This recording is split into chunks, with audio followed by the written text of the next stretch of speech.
আসসালামু আলাইকুম। আজকে আমাদের রেসিপি হচ্ছে বিফ তেহারি বা বিফ বিরিয়ানি। এটা আমাদের একটি ঐতিহ্যবাহী খাবার যা সকলেই অনেক মজা করে রান্না করে থাকেন আর অনেক আইটেম দিয়ে রান্না করেন। আমি আজকে খুবই কম আইটেম দিয়ে রান্না করে দেখাচ্ছি। আশা করি নতুন রাঁধুনিদের জন্য অনেক বেশি সুবিধা হবে, কারণ ঘরের কিছু উপকরণ দিয়েই আমি আজকে রান্না করে দেখাবো। চলুন কথা না বাড়িয়ে আমরা আমাদের রেসিপিতে চলে যাই। Welcome to my channel. Please like, share এবং সাবস্ক্রাইব করবেন। আমি এখানে 1 কেজি পরিমাণে গরু মাংস নিয়ে নিয়েছি। কেউ চাইলে এটা খাসির মাংস দিয়েও করতে পারবেন। আর গরু মাংসটা আমি ছোট ছোট করে কেটে নিয়েছি, কারণ এই রান্নাটায় আজকে আমাদের মাংসটাকে ছোট ছোট করে কেটে নিতে হবে। আর নিয়েছি 1 কাপ পরিমাণে পেঁয়াজ কুচি, নিয়েছি 3 টেবিল চামচ পরিমাণ টক দই, আর কিছু গরম মশলা, এলাচ, দারচিনি যেটা আমি এখন ব্লেন্ড করে নেব। আর নিয়েছি 2 টেবিল চামচ পরিমাণ আদা বাটা, 1.5 টেবিল চামচ পরিমাণ রসুন বাটা, 1 চা চামচ পরিমাণ জিরা বাটা, 2 টেবিল চামচ পরিমাণ মৌরি বা মিষ্টি যে জিরাটা সেটা বাটা, আর 2 টেবিল চামচ পরিমাণ পেঁয়াজ বাটা। এখানে নিয়েছি জিরা, লবণ আর মরিচ গুঁড়ো, যেটা আমরা পরবর্তীতে মশলার সাথে অ্যাড করব। আমি একটা প্যান বসিয়ে তা গরম করে আমি দিয়ে দিচ্ছি 1 কাপ পরিমাণে তেল। এখানে তেলটা একটু পরিমাণে বেশি লাগবে। আমরা কিন্তু এই তেলটা দিয়ে পুরোপুরি রান্নাটা শেষ করব। তেলটা গরম আসার পরে আমি এখানে পেঁয়াজ কুচি দিয়ে দিচ্ছি। পেঁয়াজটাকে আমি ভালোভাবে ভেজে নিব। এখানে কেউ চাইলে কিন্তু অবশ্যই আপনারা পেঁয়াজের যে বেরেস্তা সেটা ডাইরেক্ট ইউজ করতে পারেন, তবে আমার কাছে ছিল না, তাই আমি কাঁচা পেঁয়াজটা ইউজ করেছি। আমি এটাকে বাদামি করে ভেজে নেব। আর আমি কিন্তু এখানে সরিষার তেল ব্যবহার করিনি, আপনারা সরিষার তেল ব্যবহার করবেন, কারণ আমি এখানে সয়াবিন তেল ব্যবহার করেছি। সরিষার তেলটাই কিন্তু অথেন্টিক ফ্লেভারটা আসবে। আমি সরিষার তেলের ফ্লেভারটা নিতে পারি না, তাই আমি এটা ইউজ করিনি। আমার মশলা যেটা আমি গুঁড়ো করেছিলাম, সেই গরম মশলা, সেটা 1 চা চামচ হয়েছে, আমি পুরোটা দিয়ে দিচ্ছি। আর এখানে বাটা মশলাগুলো অ্যাড করে দিচ্ছি। আমি মশলাটাকে এখন ভালোভাবে একটু কষিয়ে নিব, কারণ যেন গন্ধটা না থাকে। আর গরম মশলার মধ্যে কিন্তু ছিল দারচিনি, এলাচ, লবঙ্গ আর তেজপাতা। এগুলো আমি ভালোভাবে ব্লেন্ড করে নিয়েছিলাম। এখানে 1 চা চামচ পরিমাণ মতো হয়েছে। আমি সামান্য পরিমাণে পানি অ্যাড করে দিচ্ছি, যেন মশলাটা আমাদের পুড়ে না যায়। মশলাটা অবশ্যই কষিয়ে নিব ভালোভাবে, যেন এক্সট্রা যে গন্ধ সেটা না থাকে। আর আপনারা কেউ চাইলে সবগুলো মশলা একসাথে মাখিয়ে কিন্তু 1 ঘন্টা বা 2 ঘন্টার মতো রেখে দিতে পারেন। আমি এখানে জিরা গুঁড়ো দিয়ে দিলাম 1/2 চা চামচ, আর এখানে 1.5 চা চামচের মতো মরিচ গুঁড়ো দিয়ে দিচ্ছি। আমি এখন সবগুলো মশলাকে ভালোভাবে কষিয়ে নিব, যেন মশলার যে এক্সট্রা গন্ধ সেটা না থাকে। আর যদি আগে থেকে ম্যারিনেশন করে রাখেন তাহলে কিন্তু মশলাটা হয়েও যাবে তাড়াতাড়ি, মাংসটা আমাদের তাড়াতাড়ি হয়ে যাবে। আমি এখানে টক দইটা অ্যাড করে দিচ্ছি। আমি এখন সবগুলো মশলাকে খুব ভালোভাবে কষিয়ে নেব।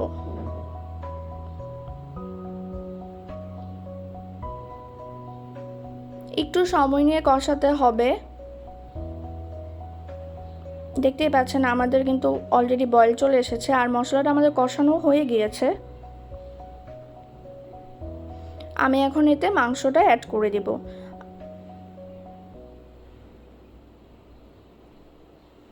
আপনারা কেউ চাইলে এটা খাসির মাংস দিয়েও সেম প্রসেসে করতে পারবেন, তবে আপনারা সরিষার তেল ব্যবহার করা ট্রাই করবেন, এতে ফ্লেভার অনেক বেশি ভালো আসবে।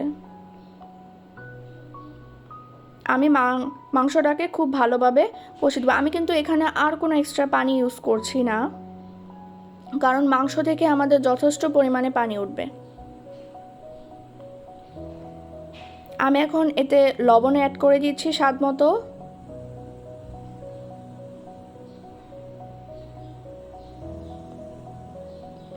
আমি এখন খুব ভালোভাবে কষিয়ে নেব।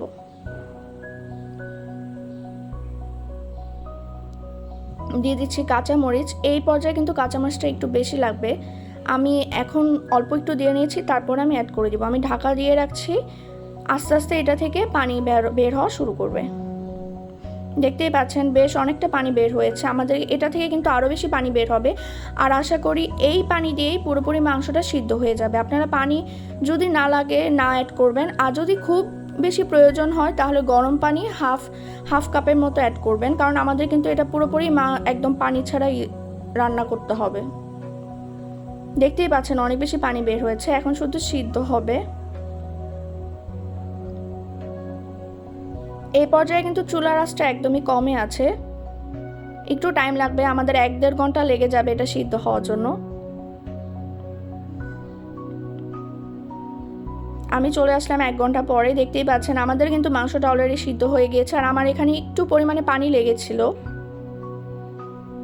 মাংসটা আমাদের সিদ্ধ একেবারে হয়ে গিয়েছে, আর পানিটাও কিন্তু শুকিয়ে এসেছে। এই তেলটাই কিন্তু আমরা পরবর্তীতে পোলাওয়ে ইউজ করব। আর আমি কিন্তু আলাদাভাবে পোলাওটাকে আগেই ধুয়ে রেখেছি। আমাদের 1 কেজি মাংসের জন্য 1/2 কেজি পরিমাণের পোলাওয়ের চাল লাগবে, কারণ আমাদের তেহারির এটাই মূল নিয়ম যে আমাদের যতটুকু পোলাওয়ের চাল লাগবে তার ডাবল মাংস লাগবে। এতে আমাদের মাংসর মানে পোলাও আর মাংসের মিক্সটা অনেকভাবে ভালো হবে আর খেতেও অনেক ভালো লাগবে। আমি মাংসগুলোকে তুলে নিচ্ছি।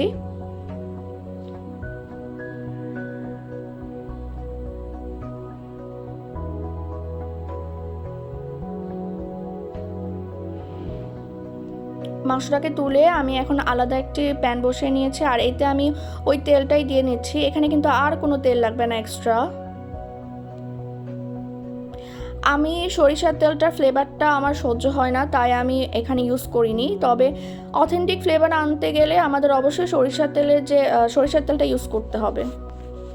আমি এখানে চালটা আগেই ধুয়ে রেখেছিলাম, সেটা দিয়ে নিলাম।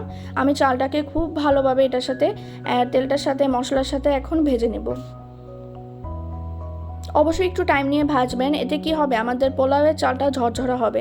আর আমি কিন্তু এখানে চিকন চাল সেগুলো ইউজ করেছি, চিনি গুঁড়ো চাল ইউজ করেছি। আমি কিন্তু বাসমতি চাল বিরিয়ানিতে ইউজ করি না। আর আমি এখানে আরও কাঁচামরিচ দিয়ে নিচ্ছি। আমি কিন্তু পরবর্তীতে মাংসের মধ্যে অল্প একটু কাঁচামরিচ দিয়েছিলাম। আর এখানে আমি লবণ অ্যাড করে দিচ্ছি। লবণটা পরিমাণ বুঝে অ্যাড করবেন, এই পর্যায়ে কমই অ্যাড করবেন, কারণ আমাদের মাংসের মধ্যেও মশলার মধ্যেও কিন্তু লবণ দিয়েছিলাম। আমি খুব ভালোভাবে ভেজে নিচ্ছি। আমাদের ভাজা হয়ে গিয়েছে। আমি এখানে পানি অ্যাড করে দিচ্ছি। আমি এখানে 2 কাপ চাল ইউজ করেছি। 2 কাপ চালের জন্য আমি এখানে 4 কাপ পানি ইউজ করছি। আর পানিটা কিন্তু একদম গরম অবস্থায় লাগবে। পানিটা আমি একটু শুকানো পর্যন্ত অপেক্ষা করব। আমি তারপর তাওয়ার উপরে দিয়ে দেব।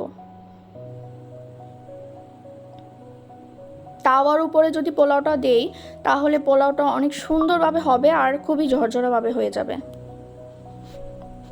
আমি এখানে মাংসগুলো অ্যাড করে দিচ্ছি। আমাদের পানিটা অল্প একটু শুকিয়ে গিয়েছে, তাই মাংসটা অ্যাড করে দিচ্ছি।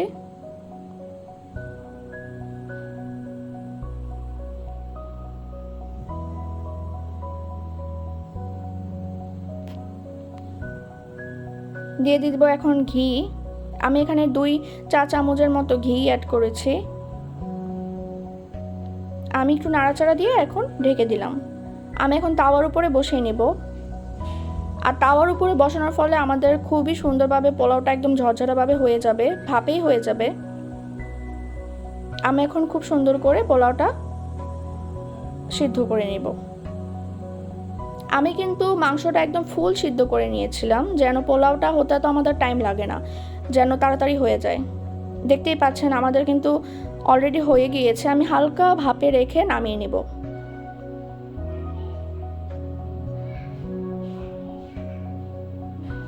আমি আর কিছু সময় এটা দমে রাখবো। দমে রেখার পরে আমি এটাকে নামিয়ে নেব। এটা আমাদের তেহারিটা একদমই রেডি। আশা করি সকলের ভালো লাগবে। এভাবে রান্না আমি কিন্তু ঘরোয়া সব উপকরণ দিয়েই ট্রাই করেছি। চলুন চলে যাই পরিবেশনে। আশা করি কেমন লেগেছে জানাবেন। আর দেখতেই পাচ্ছেন আমাদের ফাইনাল লুক এটা। ছোট বড় সকলের অনেক ভালো লাগবে। আপনারা কেউ চাইলে এটা খাসির মাংস দিয়েও করে নিতে পারবেন। কেমন লেগেছে জানাবেন। দেখা হবে পরবর্তী ভিডিওতে।